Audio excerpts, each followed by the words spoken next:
Здравейте!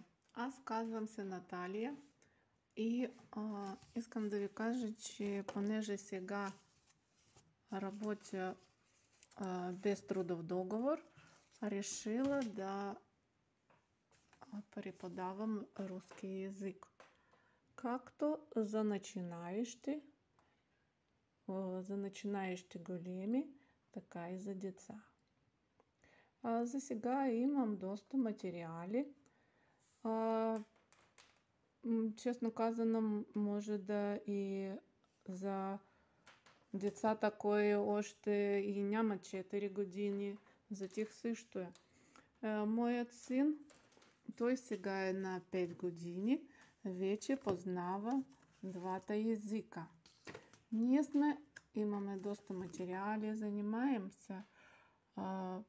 Имаме и такива логопедические картинки, тези за хора, които не знаят как или не могат, или за чужденци, кои не могат да се произнасят добре звуците. И за това тук показвам. За това ползвам тези картички. Това се по утвърдена програма съответствует. Утвърдена програма, която ползват в училище за преподаване по руски язик. Тук също показвам, че имаме приказки за деца.